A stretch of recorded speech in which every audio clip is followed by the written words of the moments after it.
Good evening, my name is Kevin Champion. For my final exam, I chose to summarize chapter 2. I decided to do this chapter because this is the only thing I do not do as well as I should, and that is prepare for speeches. Abraham Lincoln said it best: "Give me 6 hours to chop down a tree, and I will spend the first 4 sharpening the axe." This quote illustrates the whole chapter about preparation. This quote is coming from a great speaker of his time.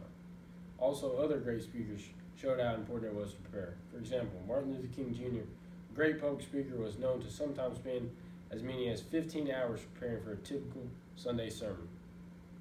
A couple of key components of public speaking. First, preparation and perseverance. Wayne Burgraff once said, "It takes 1 hour of preparation time for every minute of presentation time." The next 5 components fall under the preparation and perseverance bowl. First, the more you prepare, the better off you be. This is proven throughout history through famous speakers. The longer you prepare, the better the outcome would be. One of the famous speeches of all time, "I Have a Dream" speech by Martin Luther King Jr. is a perfect example. As I stated earlier, he prepared for 15 hours on one ordinary sermon. Imagine the time you spent on the "I Have a Dream" speech. Second, don't wait until the last minute. If you wait till the last minute to try and prepare, you will not be as comfortable and you will not know the material as well as you should. Third, prepare to speak over, not under. It is a lot easier to cut down on the time than try to speak off the cuff and add time, because it just turns into rambling, usually diluting your speech.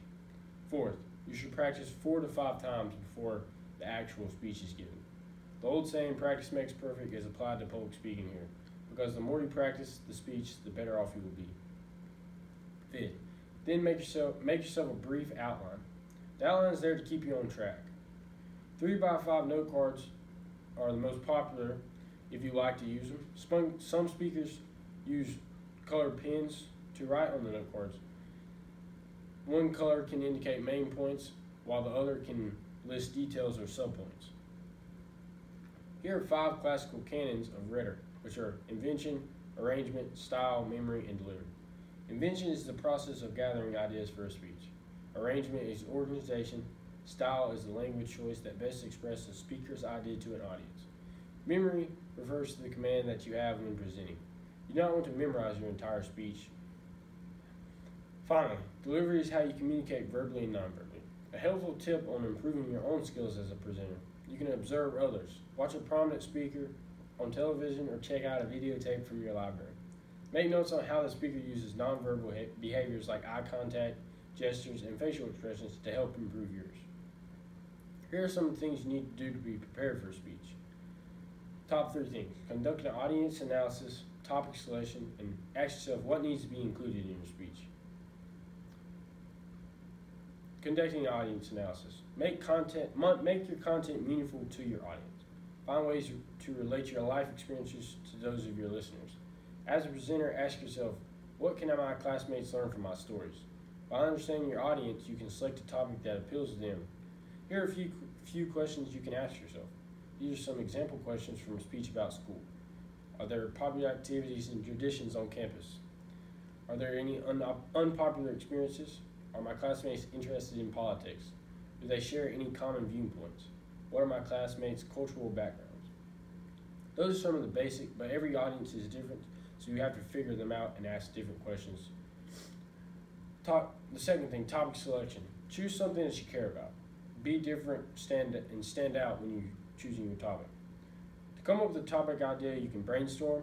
If needed, you can also conduct research. What does your speech need to include? Top 3 things: rhetorical purpose, thesis statement, and main ideas. A rhetorical purpose, that is the primary goal of your presentation. A thesis statement is a statement that sums up your speech's main message and reflects your narrow topic and rhetorical purpose.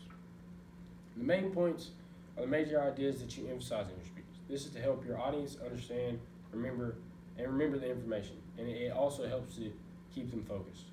After you have your main points, you should try to generate supporting materials. That is information that helps the claims made in each of your main points. There's 3 parts of a speech: an introduction, a body, and a conclusion. An introduction should contain an intention getter, a thesis statement, and finally you should establish your credibility. And finally, review your main points. The body is where you give your information. This is the bulk of your speech. In the conclusion, you should do 2 things: summarize your main points and use a clincher. Todd Sawyer once said, "A speaker should approach his preparation not by what he wants to say, but by what he wants to learn. I've learned a lot from this public speaking class, and I would like to say thank you.